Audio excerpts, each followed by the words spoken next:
What's up, everybody? Welcome to Move the Sticks. DJ Bucky back with you. Buck, what's up, man? No, everything's good, man. No complaints. Just kind of hanging, just trying to moving through this off season. It's crazy, DJ, because now that the calendar flipped, we're in the month of June. That means we're probably like 2 weeks away from the off season programs ending, and then really it's a fast month before we're in the training camp. And as you know, training camp, you got like 10, 11, 12 days. You start scrimmaging, practicing preseason games, and then it is on and moving. And before you know it, we're in the marathon all over again. Yeah, looking forward to it. One of my favorite things in training camp is when you get these joint practices. We've talked about that over the years, how valuable that is. It seems like more and more teams are doing it. And trying to figure out where we're going to go and visit during training camp. I like trying to coordinate around some of those. I know Chargers, they're going to have the Cowboys in there, so I'm looking forward to getting out there and seeing some of that. A lot of these teams getting together. So I'm looking forward to that portion of the process as we kind of ramp up to the start of the season. Got a fun episode today. Going to talk about pass rushers, edge rushers, and do a little draft. We did that the other day with teams, that we'd want to buy over the next 5 years. How about if we just said, hey, NFL pass rushers, we open up the entire field to go back and forth and kind of build our little stable of pass rushers. We'll have a fun discussion with that. But before we get there, Buck, I want to start off with the match. We saw that yesterday on TV. This is the fifth or sixth time they've done this. The teams were, if you didn't see it, was Aaron Rodgers and Tom Brady, kind of the older vets, against the young guns and Patrick Mahomes and Josh Allen. Aaron Rodgers sinks a putt on the final hole, which was the 12th hole, and they end up winning it. But man, it was pretty entertaining. I don't know if you got a chance to see any of that. Yeah, I did get a chance to see. I know Aaron Rodgers was very excited about winning the match. I think what happens when you get those guys together, and let's just talk about four of the top quarterbacks in the game, and we can throw the other guys in there, but to have those guys there, young and old, I think what you get a chance to see in that environment, you see the competitiveness, you see how they go about doing their thing. I think you also get an opportunity to kind of see their superpowers in terms of not only like their talent, their confidence and self-belief, but you see how they interact with people. And so much of quarterback, we always talk about, the talent and those things. But when you talk to coaches and when you talk to scouts about the importance of why we go see guys live perform in games with scouting quarterbacks, is their interactions and the conversations that you see them have with their teammates. I think we got a little sense of how these guys lead their respective units based on how they interacted with each other, the conversations and those things. Yeah, I want to give you kind of 4 takeaways here, one per guy, because it was fun watching that, and I had kind of some thoughts going through my mind on each of the guys. So I want to kind of go through them one by one and get your thoughts on it as well. Let's start with Tom Brady. One of the things that stood out to me is you could see Brady kind of when it got into some of those bigger moments down the stretch, you could see him kind of dial in a little bit more. He became kind of more serious and more focused, like that competitive nature in him kind of came out a little bit.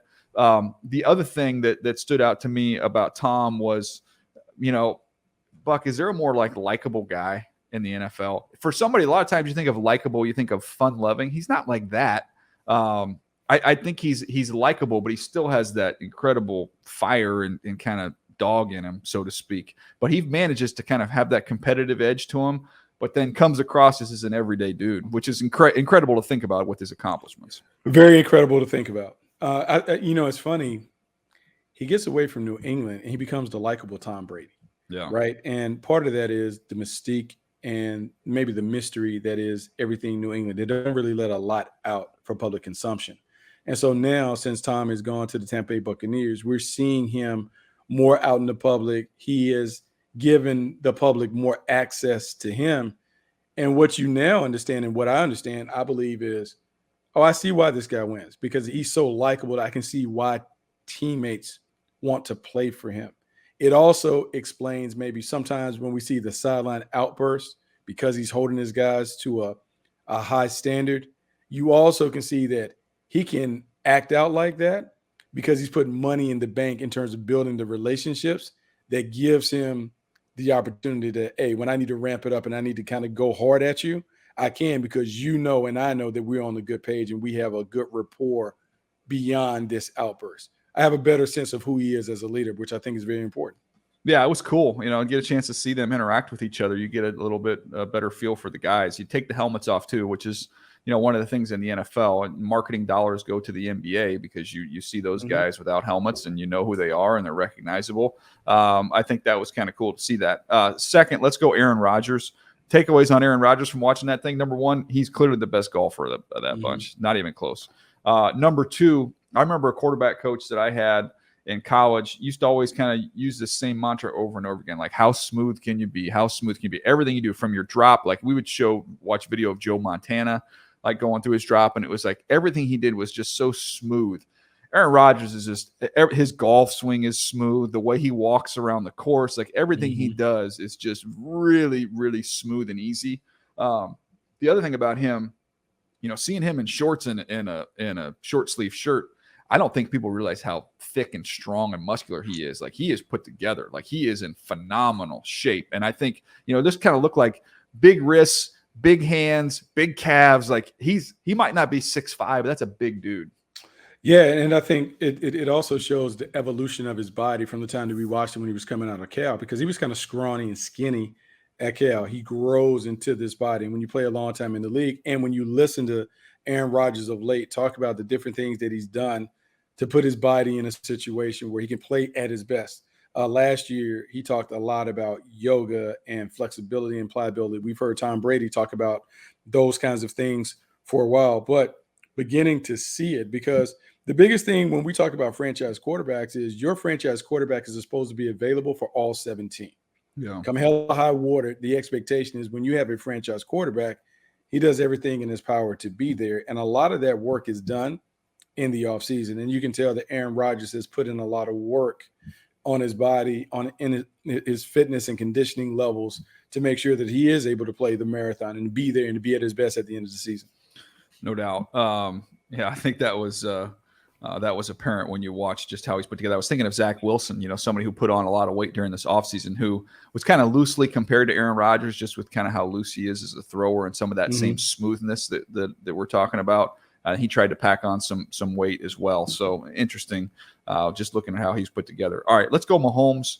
Takeaways on Mahomes. Buck, I watched the what is it, the AT&T match that they do, or the tournament that they do up at Pebble Beach every year with all the celebrities. And I watched that last year casually. I might wasn't dialed in watching every shot, but I kind of watched it casually. And I remember watching thinking, man, Patrick Mahomes is not a great golfer. Like, he's he's a baseball player, obviously, with his dad, and then is a phenomenal quarterback. Usually that translates to somebody who's a great golfer. And I thought, he's just okay. Then I watched him in this thing yesterday. The improvement that he made as a golfer from the last time I saw him to this time was like night and day. He carried Josh and had them in it all the way to the end. He played out of his mind. And I thought it kind of gives you a little bit of an insight to him of like the similarities between football, maybe coming out being a little bit raw, but then devoting himself to the fundamentals and then dialing that in, and then the talent just explodes. I'm like, that son of a gun did the same thing with his golf game. Yeah, now, DJ, I think what it is like, look, how you do anything is how you do everything. And so the way that you perceived him to be as a golfer, he also looked at himself and the prideful person that he is, because look, all these guys are A-level competitors. A-level competitors are not going to give you another opportunity to poke holes in their game. Yeah. And so he may act like he wasn't doing work and, I don't care. This is just for fun. I bet you he'd been playing a lot of golf. He has to have been playing a lot of golf. There is no way he was going to let the world see him again. And he is going to be the same person that we saw last time, when we can talk about snickering at his game and those things. I think the other thing for him, and I think it's actually a good thing when it comes to golfing, I think his golf game is a lot like his football game, where when he came in, you talk about raw and unrefined, but very loose and creative, which is great because he's a natural talent. The thing is, to be a consistent high-level winner and achiever, you have to kind of master the fundamentals, and you have to kind of do the boring part of playing the position. And as Patrick Mahomes begins to do that, that's when I think his game can go from being like, hey, man, he is maybe the best quarterback of the moment, to being what we talk about an all-time great. Because if he gets the patience and the discipline where he's like, oh, you're going to play me this way? I'll adapt, and maybe I'll play more small ball. Oh, you're going to be really tight on the guys? Now we play long ball. If he adds that to his game, when he had an opportunity to just really go next level. And in looking at him play golf, I think you see that he has that ability, that mental capacity to restrain himself and play a little more disciplined and detailed brand of golf, which you would think you would be able to do playing football. No doubt. It was crazy just to see the difference and how quickly he's made those adjustments and turned himself into a good golfer. Lastly, Josh Allen, takeaways. First of all, Buck, and we've been around him, so we've seen it. He's enormous. Like, Tom Brady's tall. He's, they're both 6'5", but the difference in how broad he was compared to Brady and just how thick he is huge. You can see that with him next to those other three guys. That was the first thing that stood out. The second thing I'll say, again, totally likable. Buck, he comes across as just a humble, good dude. They were ribbing him, and he didn't play as probably as well as he would have liked to have played in that tournament. But man, he laughed at himself. He was, self-deprecating a little bit, and you can just see, okay, there's the reason why everybody, just took to him like that in Buffalo, both on the field, in the organization, in the community. He's just a good dude. So we talk about it. We've referenced his book a few times, like in business, they talk about good to great. Yeah. And the number one thing they say is first the who, then the what. The most important part of building an elite organization is getting the right people on, how they're built, the personality or whatever. And so then when we think about the Buffalo Bills and Josh Allen, a lot of our time in the draft process was like, hey, I don't know if he can do this and that. And maybe we undersold the who he was, the person, the character, the football character, that guy that gravitates and is kind of galvanizing figure. So that's one thing that stands out. The other part that stands out is Josh Allen's self-awareness, to me, might be one of his greatest traits. His ability to look at himself, and even the first couple years in the league when he had those crazy moments as a thrower, interceptions, to be able to be like, that wasn't so great, laugh at himself while quietly saying, I'm going to get better. And I'm going to get better, and I'm going to get really good at this. I think he's that kind of guy. And so even though he may laugh it off or whatever, I think he has a level of awareness where the next time we see him on the course, he's going to be a much better player because we talk about that pride and that competitiveness. It burns deep within him. And I think those conversations and Snickers and all that stuff that people talked about early in his football career helped him become a better player. To now, I would say, DJ, he's the new prototype because you talked about his size being ginormous with the athleticism and the talent. He's the new prototype. I think he is the new version of what you're looking for at the position. I want the guy with the plus dimensions from a physical standpoint who also has the athleticism and arm talent to do the special stuff. No doubt. I was told by somebody that was out there too that he had played like 60 holes of golf in like the 2 days he was. He played like 30 holes of golf before that thing started that day. Like, these guys they're all psycho competitors, man. That's why they are where they are.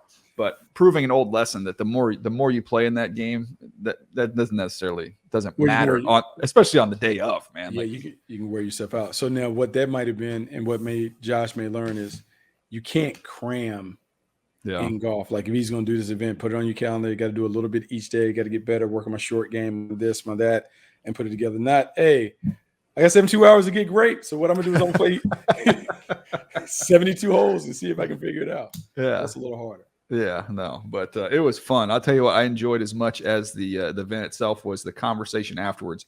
I don't think you got a chance to see that, Buck, but the little roundtable discussion, it was about 30 minutes long. I'm sure you probably find it on YouTube or something, but you got to go check it out if you haven't listened to it. But Ernie Johnson did a fantastic job with these four guys, just kind of kicking around some different topics. One of the things, a bunch of things were exceptional, but one thing that stood out to me, Tom Brady, Aaron Rodgers, and Josh Allen all grew up 49er fans. Obviously different ages there, but you talk about Joe Montana and Steve Young, but they grew up kind of idolizing that organization and those guys. I thought that was kind of fascinating that you kind of had that seed planted, and those are the guys that they watched all growing up out in California. So here's the thing. If we go back to a conversation that people can find, they go through our archives when Joe Montana came on, I think it's fascinating that that's the guy that they idolize, right? Like Niners and the way they do things. I remember in that conversation where Joe Montana talked about the 49er way of doing things and how they went about practice and how everything was crisp and efficient. Ball didn't hit the ground, how they had a level of professionalism that they approached the job with, shirt tails tucked in, the way they hopped on and off the field, and just the way that it looked and felt, it was championship-like. And so when you think about that model organization and the two quarterbacks, Joe Montana and Steve Young, you have the cerebral guys, the guys that played it traditionally from the pocket in Tom Brady and Aaron Rodgers. And then you have Steve Young, who at the time was a little unconventional because of the athleticism. You can see Josh Allen fall in love with that kind of player. But I think with both of those guys, as they did for the Niners, different style quarterbacks that still fit within the framework of how the organization operated and had a ton of success. Maybe each of those guys took a little something from watching and observing those guys to figure like, hey, I don't have to be a certain way, but I still can kind of fall into the tenets of what a franchise quarterback looks like and win a ton of games. Yeah, there was a bunch of other things as well from that conversation. One of the things that was interesting, none of these guys, I mean, these are four of the best quarterbacks in the league. Obviously, Tom's going to go down as the greatest of all time.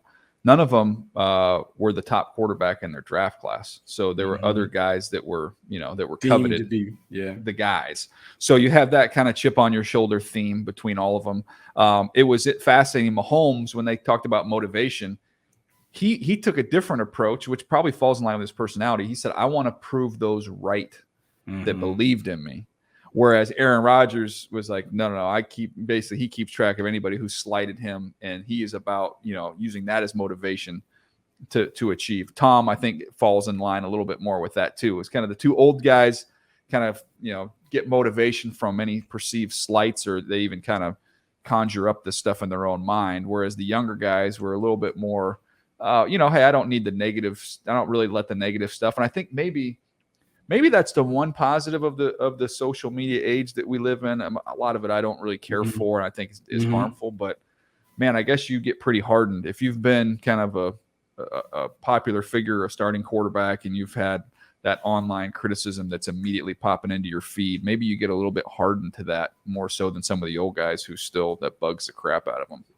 Yeah, but I also think it might be a generational thing, right? The generational thing might have been old school coaching philosophies were negative before positive.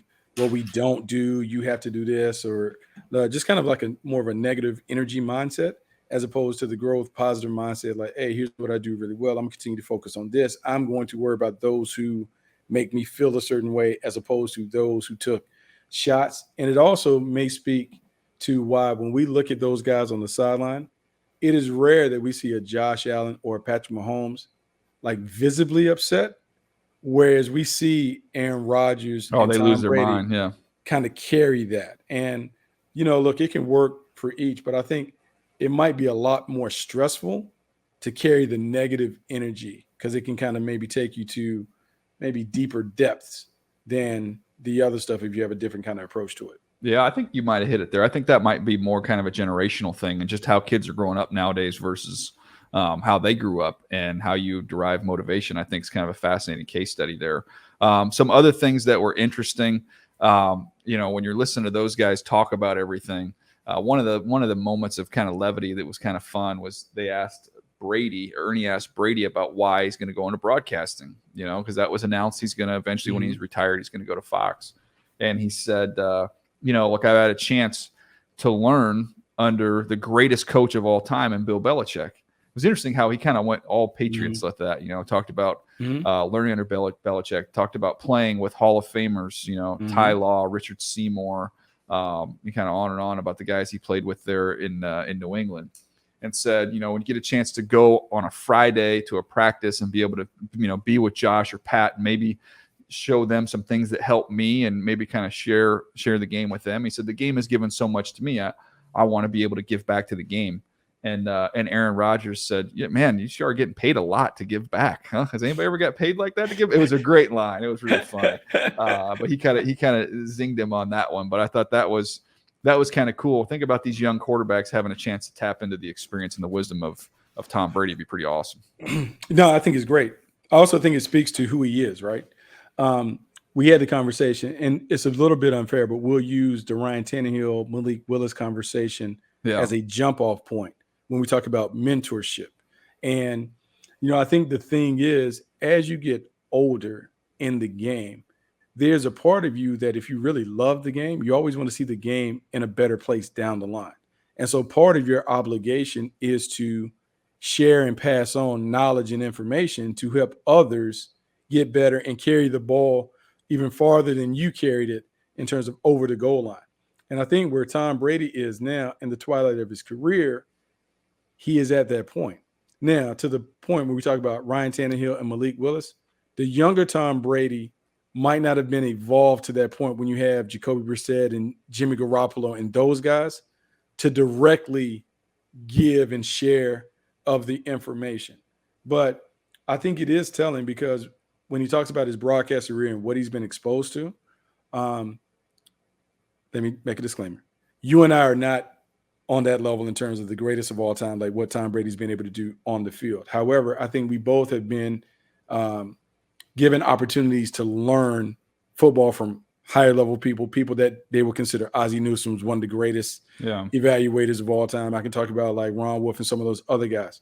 But being able to take that information and share it, that's ultimately why you do it. Because in this business, it's not just about the analysis, it's about teaching and enlightening and giving those things and helping people like, hey, man, look, I've done all I can do in the game. I'm going to give you this and you take it and do with it what you wish. I like that approach from Tom Brady. It makes me really like him that much more, that he's willing to be selfless and give those other guys, because look, they want it. Everyone wants to know the blueprint. How do you become the greatest of all time? I think that's great on his part. The interesting thing, and that leads me perfectly to the next topic, talking about mentorship, right? As you're just getting into, Aaron brought it up when they were talking about what the responsibility is for these older guys to teach the younger guys. And Aaron kind of he was like, look, I don't think the older guys have any responsibility with the younger. He said, obviously I was with Brett Favre for 3 years. And he said, one thing I did is I, as a young guy, followed him everywhere, paid attention to everything he did. I remember he told a story about how he would put together notes for each opponent, like stuff that he maybe have seen, and he would create a packet. And he said he would give it to Brett every week, like what I've seen. And so Ernie was like, hold up. Like, did Brett use that or want that? He's all, I don't know. He probably threw it in the trash can on the way out of the room. But he said, I learned how to study kind of on my own by trying to prepare as a starter and then watching everything he did. He said, I would kind of sneak in the huddle behind him at practice just to listen to what he would say before he called the play. And so he said, I got a full education doing that. And then Mahomes chimed in and said, same type of a thing with Alex Smith. I think a lot of times people think that Alex Smith was, all right, get your pen and paper out. All right, here's the lesson for today. He said, no, like I just was around him and observing him. And that's how I learned, and then maybe ask a question here or there. But I think that's maybe the disconnect. I think people think, well, is Ryan Tannehill supposed to say, okay, here's today's lesson, sit down, Malik, here's what we're going to go over. Here's how you do this. He's like, no, it's just being accessible and saying, hey, we're going to be in here together. Watch what I do. Watch how I work. Watch what I do before practice. How do I maintain my body? What do I do with nutrition? And then if we're in there watching tape and you want to fire off a couple, hey, why did you do this? Or what did you see here? Yeah, I'm sure Ryan Tannehill is going to answer that question. Yeah. So DJ, I think you're right. You were on vacation actually when the Tannehill thing popped, right? I think you're away. So on Total Access, somebody talked about it, and I talked about mentorship is earned, right? So when I was a young player, I was playing for the Kansas City Chiefs. I just got there. James Hasty was an all-pro corner. James Hasty was playing at like the highest level at the time. And so what Hasty did for me is he waited a long time before he shared. He just kind of let me do my thing. But much like you talk about Pat Mahomes and those guys, I watched his every move because he was so consistent in how he did stuff or whatever. And so finally he said, hey, man, here's what we're going to do. We always watch film on Tuesdays. I want you to come in at 8 o'clock. I'm going to come in at 9:30. When I get in at 9:30, I want you to give me notes on what you've seen on who we're playing. So we playing Seattle, Joey Galloway or whatever. I would say, hey, man, Joey Galloway likes to run these routes and this and that or whatever. But what it did is that began the conversation. So much like Aaron Rodgers gave those notes to Brett Favre, but what it did, it made me think differently. And you actually learn more by doing than someone saying, hey, take your pen out. This is what you're going to do. But what it did, it helped. And so when guys are talking about, I think the only thing that we want from a front office standpoint, when you have the vet quarterback and the young guy or the young player and the older player, is I just don't want you to shut them off. Yeah. I'm not saying, hey, he's your responsibility to baby him. Don't ice him. Right. But if he does have a question, it would help the team if you would help him. If he shows you that he's serious about going about his business, then open it up and give it to him. That's the culture of the program. but I don't expect you to hold his hand and carry him along and say, hey, Johnny, this is what we're supposed to do. You just want it to be open enough that you are willing to share if he earns the right to be shared with. Yep, it's so true. So I think it was a great discussion. If you hadn't had a chance to listen to it, go find it and listen to those guys. Really entertaining. Nice work by Ernie Johnson on that as well. All right, let's take a quick little break, and we're going to come back. We're going to draft some edge rushers. I have fun coming kind of up with these different ideas of ways we can do draft stuff. So I think mock drafts are fun, but I think doing it with the NFL stuff in the offseason, it's good. Mm-hmm. It's good conversation starter, I guess, so to speak. So let's just do edge rushers today. So Aaron Donald's out of the mix. We can't draft Aaron Donald, but let's just do edge rushers, and then we'll kind of do. You want to do 5 apiece today? Who's just we'll do 5. Now you always give me the first pick, so I'm gonna give you the first pick on this one. Okay, so you get the first pick. The board is yours. You get an opportunity to take the top pass rusher that you deem in this mythical exercise that we're doing in terms of building a team full of pass rushers. Okay, it's tough because I got a couple guys I love, but there's 3 that I think are above the group, so I'm stoked I'm going to get 2 of them any way I cut it. So I'm going to go. I'm going to go with Myles Garrett with my first pick.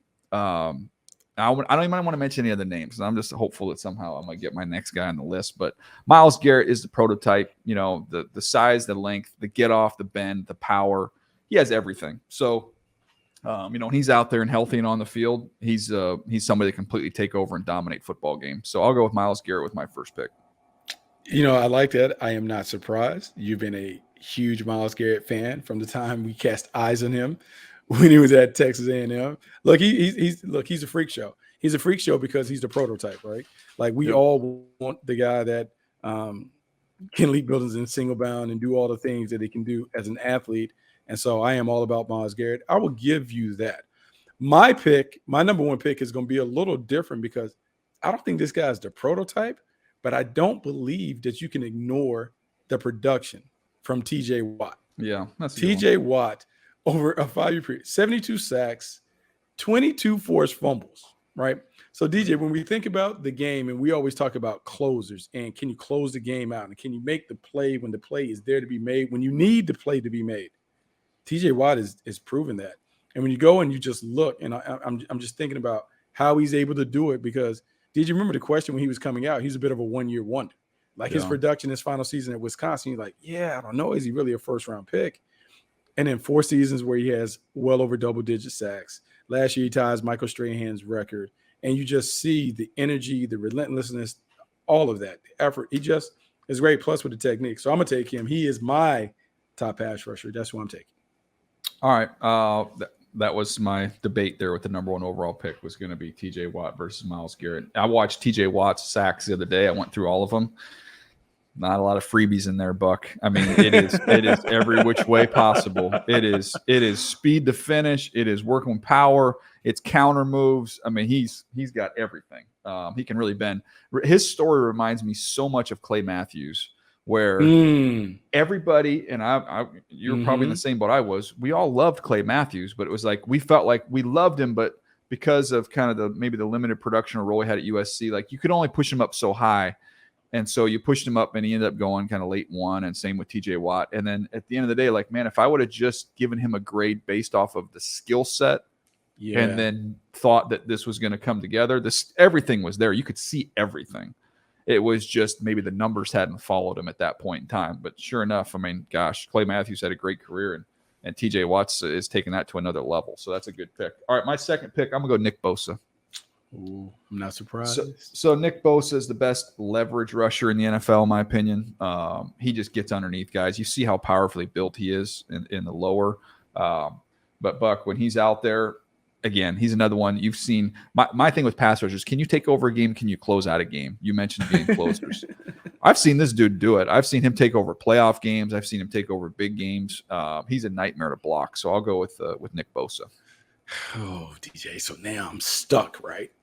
I'm stuck because the next guy I want to take, here's the dilemma that I have. I have to determine, do I want to make it a brother's Bosa and going back to back? Do I take Joey Bosa right after his brother Nick had gone, even though Joey Bosa is probably insulted that the younger brother goes ahead of him?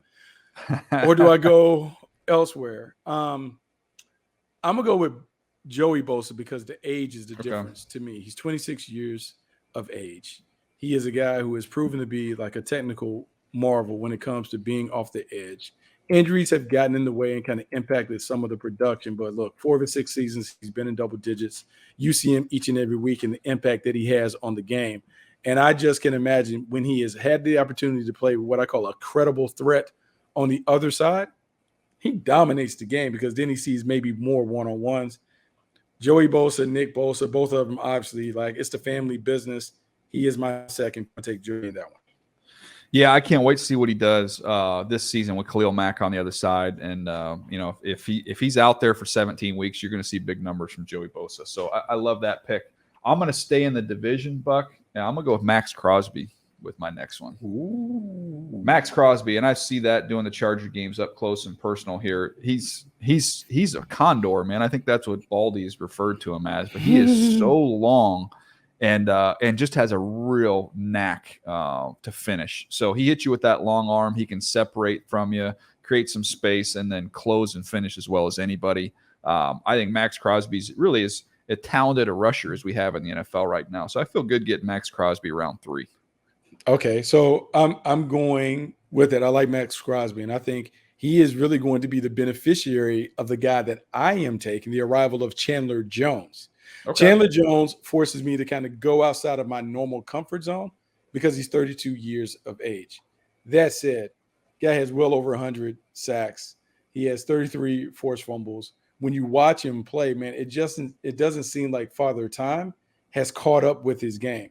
He can win with speed and power. He can win with technical savvy. He can hit you off the right or off the left, which some guys are not able to do. To me, he is kind of like what you want your pass rusher to evolve in over a 10-year career. Chandler Jones is my pick. He's my third choice. All right, this next one here, I'm kind of going to cheat on this one a little bit, Buck. I'm gonna cheat on this one because this dude is not even a full-time edge rusher. Oh, I know where you're going. But as a part-time edge rusher, star power, I know where you're going. This dude could get 20 sacks if you let him rush. Go ahead, you can say it. You know where I'm going. You got the star on the helmet, Micah Parsons. I'm going Micah Parsons. Oh, Micah Parsons, I'll take him in the 4th round, even though he's a part-time edge rusher. He's going to get me double-digit sacks every year as a part-time rusher. And if they want to kick him out there and let him do more of it, and they've got a little bit better linebacker depth this year, maybe he does get some more opportunities to rush. This dude gets you. I swear to you, if you just let him rush, he'll get you 20 sacks. He's that talented and that gifted coming off the edge. He reminds me a lot, and we've talked about it, of your former teammate Derek Thomas when you just watch him rush off the edge. He has a knack for it. And there's something that is natural to the way that he comes off, how disruptive he is off the edge. He kind of has like a little bull in a china shop game, but it works. It's funny because now you're talking about a natural pass rusher and those things. I think one of the things that we may not talk enough about when we're evaluating pass rushers is like effort and relentlessness. This guy falls into that category. And I'm going to take Trey Hendrickson at this point because the first season when he got double-digit sacks in New Orleans, a lot of it was, but that's a little easier because he's playing opposite of Cam Jordan. He then goes to Cincinnati and he steps into the number 1 role and he does it again and puts up big numbers. So now, and watching him and watching how he plays, I'm kind of believing like, hey, man, this guy just kind of has a way of outworking and outmaneuvering people. Yeah, like we can talk about whether he's an A-level athlete or not, but like he just kind of has it all when it checks the boxes. This is a guy that I think we're going to consistently talk about being right on the edge or in the mix of the leaderboard. Trey Hendrickson is my pick. I'm going to take him 4th. All right, Trey Hendrickson. You're going to go 4th with him. All right, I've got him. All right, so my last pick here. Man, I can go in a lot of different areas. It's hard, right? Because the normal names that we're used to talking about. You got Von Miller's still out there. Yeah, the normal names that we're used to talking about, they're getting older. And so as we're talking about it, you're like, where do I want to go? Man, you know me. I always like to lean young. That's what makes it tough. Man. I've got some young. I love my Micah Parsons pick, a little outside the box. Man, Hassan Reddick is a good one. We've seen Shaq Barrett doing it on a big stage. Gosh. Mm-hmm. You know what? And man, I think I'm gonna go young, and I'm gonna bet on this being a futures pick here. I'm gonna go with Jalen Phillips for my last pick. Woo, way off the board. Like I got to go way off the board. And this is, I know. Look, he had 8.5 sacks. I think he had 8.5 it. sacks last year. Yeah, but this is about the future, and this is about somebody who, just when you look at how he's built and how he can bend, man, if you're going to kind of build a pass rusher, you'd want him to kind of look like Jalen Phillips. So that one's a wild card. I get it. There's a lot of other names out there, more accomplished players, but that's my gamble. I'm going to gamble on the come a little bit there with Jalen Phillips.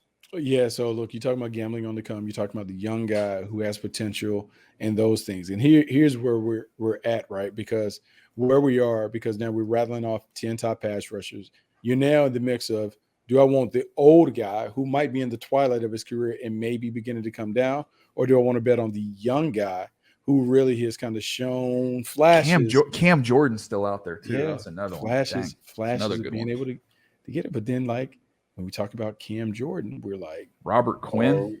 Yeah, but they're older, DJ. Yeah, and Robert as Quinn had a zillion sacks last year. He did, but they're older. Like, how often do we want to go there? Okay, so now I'm stuck. Because I kind of have to do that because I just poo-pooed on your older guys, right? Cam Jordan, who normally would be in the mix. Robert Quinn, who had a phenomenal year. Just talk about waking it up. Von Miller, who show flashes of being able to be the closer down the stretch. Hassan Reddick, who you talked about, back-to-back years where he's put up big numbers. Okay, so I have to gamble on upside. And there are a couple guys that I'm stuck with. I got Rashawn Gary from the Green Bay Packers, who is in the conversation. I have Harold Landry from the Tennessee Titans, who has kind of come on, and he's like one of those pets that I just can't shake. Like, I just loved him when he was in college and that stuff.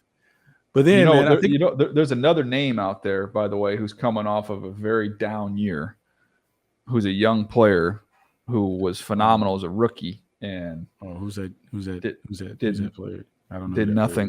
Did nothing. Chase Young. Oh yeah, out of sight, out of mind. That's unfortunate. You know what I mean? It is unfortunate. Yeah, that's unfortunate because look, he has all the traits. He did flash. So here's what I'm gonna do. I'm gonna give him his due because this guy has back-to-back seasons where he's been able to do it. And I'm gonna go Hassan Reddick. I am gonna go Hassan Reddick because it's unconventional. DJ, it's hard to ignore. 23.5 sacks back-to-back years, even though the body type is not traditional, 6'1", 235. He gets to the quarterback. Mm-hmm. So I'm going to go Hassan Reddick as my 5th pick, and I'm saying that knowing that I typically go with like prototypes and those things but I can't ignore what he's been able to do the last couple of years. And so it's a right-now league, and right now he's been one of the top pass rushers, so that's where I'm going to go. What's kind of funny is you look at it, if we did kind of my first rounder versus your first rounder, went all the way through all 5 rounds, right? It's kind of hilarious because you've got Myles Garrett and TJ Watt, same division. They play each other twice a year, both tons of production. You've got that connection. Round 2, it's the Bosa brothers. It's a family affair. Nick versus Joey. Then you get to round number 3, teammates, Max Crosby and Chandler Jones. So you've got that going. Then you get to round 4, you've got Micah Parsons and Trey Hendrickson. I don't know what really the connection is there between those guys.Maybe you talk about Big Ten, right? Trey Hendrickson. Where'd Trey Hendrickson go? Why am I blanking on that? No, Trey Hendrickson went to Florida. Oh no, yeah, you're right. I was thinking he was a Purdue. You're right. So I don't know what the connection is there. And then finally, the last one, Jalen Phillips and Hassan Reddick, kind of both, have solid production, but we're betting that even more is ahead of them going forward.